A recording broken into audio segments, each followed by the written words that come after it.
Hello guys, नमस्ते। म पुरन तामाङ ब्लगमा फेरि आज स्वागत छ। र आज चाहिँ हामी सिक्किमतिर काम गर्नु जाँदैछौँ र हाम्रो टिमहरू चाहिँ यता छ है, यहाँ हेर्न सक्नुहुन्छ। र हामी चाहिँ अहिले 10 नम्बर डाँडा यहाँ माथि ठुलो दोकानमा चाहिँ अहिले छौँ। तपाईहरुलाई म ठुलो दोकान देखाउँदैछु, यहाँ हेर्नुस्। र गाडी चाहिँ हाम्रो यही हो। यहाँ अहिले ड्राइभर आएको छैन। र गाइस, भिडियोहरू म तपाईहरुलाई देखाउने नै छु र तपाईहरु नसुर्ताउनुस्। नयाँ जग्गामा पनि म देखाउने नै छु र तपाईहरु अहिले मतलब सिक्किम म गयो भनेर तपाईहरु नसुर्ताउनुस्। भिडियो भ्लग बनाउँदैन पुरनले भनेर, र म अवश्य बनाउने छु तपाईहरुको लागि। हेर्दै जानुस्।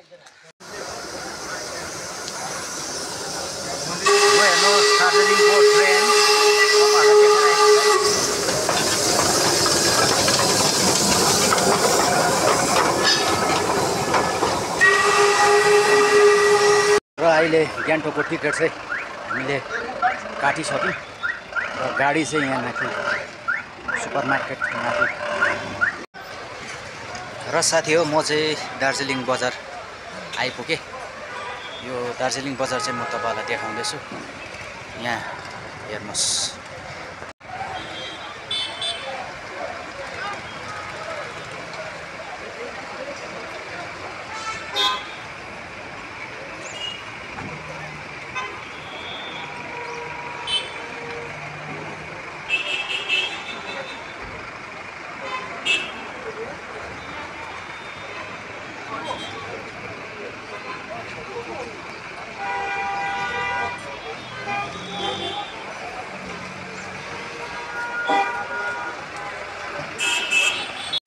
हेलो साथी हो, हामी चाहिँ यहाँ मल्लीमा छौँ।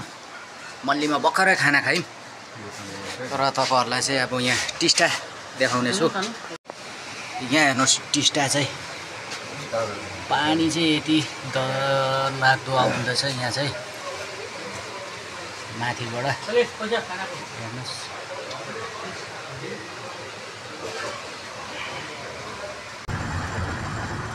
रम्फूको ब्रिज चाहिँ हामीले अहिले फिलहाल काटिसक्यौँ। चेकपोस्ट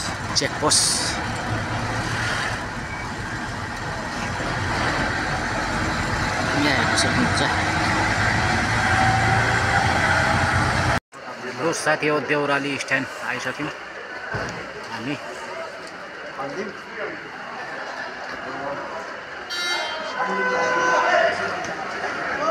र हामी चाहिँ देउराली स्ट्यान्ड आइसक्यौँ र मेरो सानो भ्लग यही समाप्त गर्न चाहन्छु। नमस्ते।